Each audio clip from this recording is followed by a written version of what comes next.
Welcome back to CT's Racing Channel, JA, and I'm back on the this Ford Cortina Mark One. With got the carbs back, and they've been rebuilt, and also not only rebuilt but refurbished. They clean them up really nice, and it has a nice finish on it, shiny, beautiful looking. They did a really good job with it, and I'm happy with it. Looks really nice. And yeah, so this is the Ford Cortina. It has a little four-cylinder motor in there. It's a Ford cross-flow motor. I think it's under 1200 cc. Really small cubic inch, a really small cc motor with side draft Webers on it, 40s, and they work really well.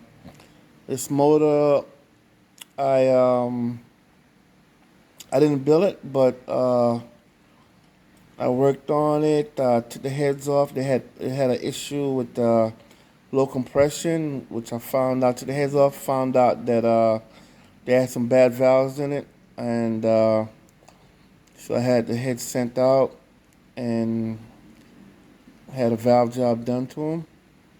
I also, while I had the head off, I did a little porting on the heads. Little pocket mild port in the bowl area, clean the bowl area a little bit.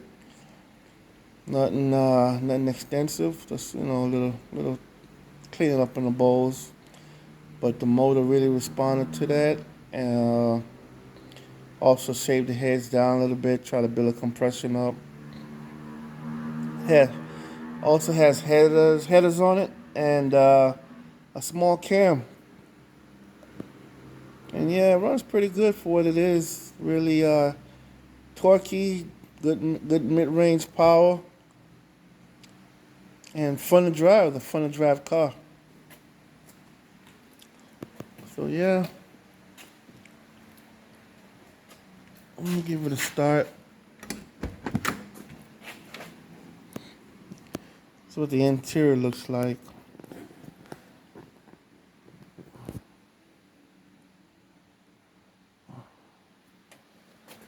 Interior is pretty clean.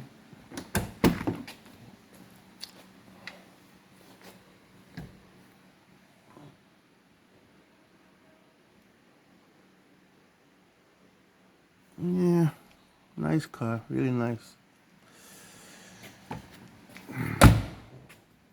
Fun to drive. Yeah, a little cleaning up, but yeah. So let me give it a start.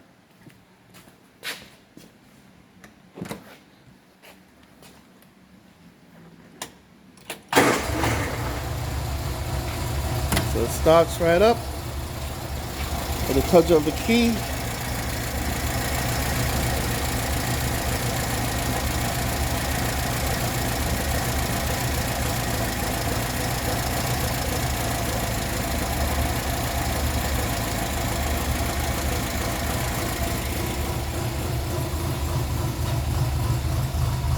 You can hear the cam has a little cam in it.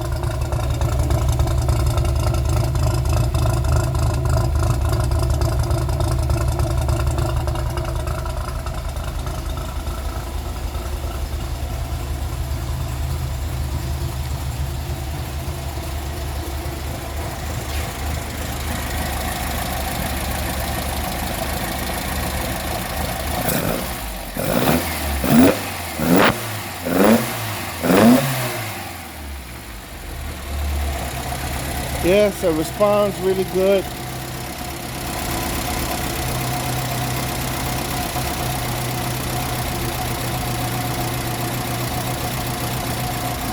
And show you my little how I was tuning the carbs with my checking the exhaust gas temperature.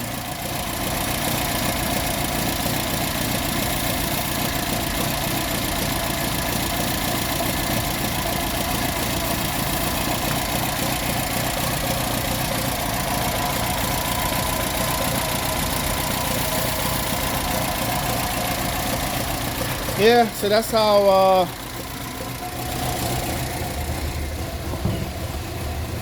I check my EGTs.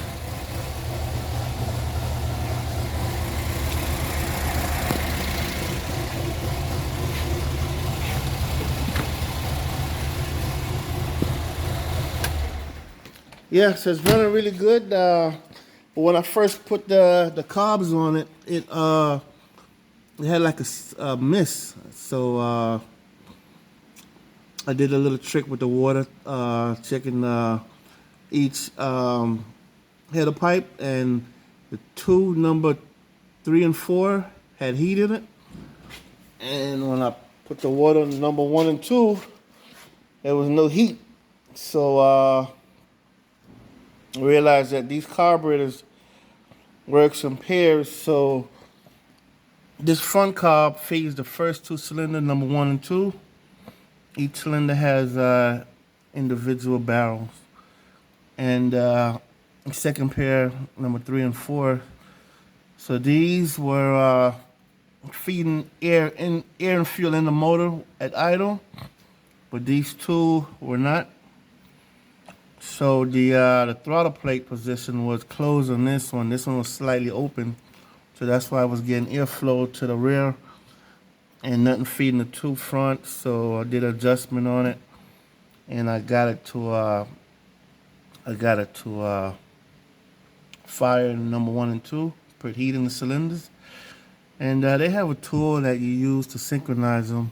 I don't have it. I don't have that tool, so I just pretty much went by air, and also by the heat in the header pipes. And it seems to be pretty. I don't know if it's 100, but it's close. Out is good and responds really good. The the exhaust has a slight rich smell to it, but most aftermarket performance carburetors, they do run a little richer AFR. So what I try to do, my strategy for the tune is to try to run a little bit more timing than factory, and also a little bit more initial timing, also total timing. I try to increase that and to burn the fuel, and also the advance rate at which the timing comes in. I try to put lighter weights in it so the advance quicker. Just try to take advantage of the richer AFR, and just try to burn the fuel as efficient as possible, make the power. So it's like I say, it seems to respond. The motor seems to respond to that little the tune, and it's really makes power. It's torquey, revs good, strong mid range, and like I say, it's not a powerhouse, but it's just it's a fun car to drive. I enjoy driving it. So it probably makes about 50 horsepower above whatever the factory came from the factory. I believe from the factory it had a little small, tiny 1-barrel cast iron exhaust manifold. Now it has headers with 240 side draft Webers on it, and the ported heads on it. So I'm pretty sure it picked up a good amount of power from factory. Like I said, it's really nice to drive, fun car to drive. And yeah, got a little small cam in it, so kind of take advantage of the those carbs. Yeah, so just another day here at CT Racing at headquarters. And today also just messing around the other project with the 1926 Chevy. And Chevy is being really stubborn with me.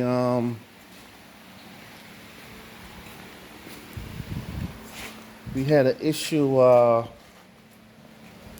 a little oil leak right there from the rear axle seal, and my thing now is trying to get this hub off, this brake drum, which the brake drum is on the, it's like pressed onto the axle spline.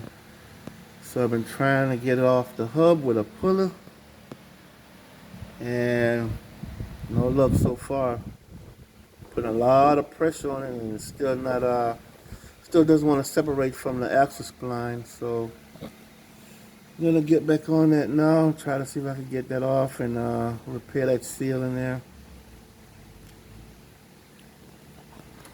So yeah, that's another day in JA, the life of CT racing. Yeah, I had to pull out the manual for the Chev. Had to go to the manual, see what's going on with it, cause I couldn't believe how tightly pressed on that drum is onto the axle, and it already has a nut that holds it on. So I don't know. All right, so yeah, appreciate the time tuning in to the CT Racing channel, and hopefully I'll be getting back soon with more videos of the vintage and the work that I perform on these vintage cars. Hope you enjoy them. Thank you.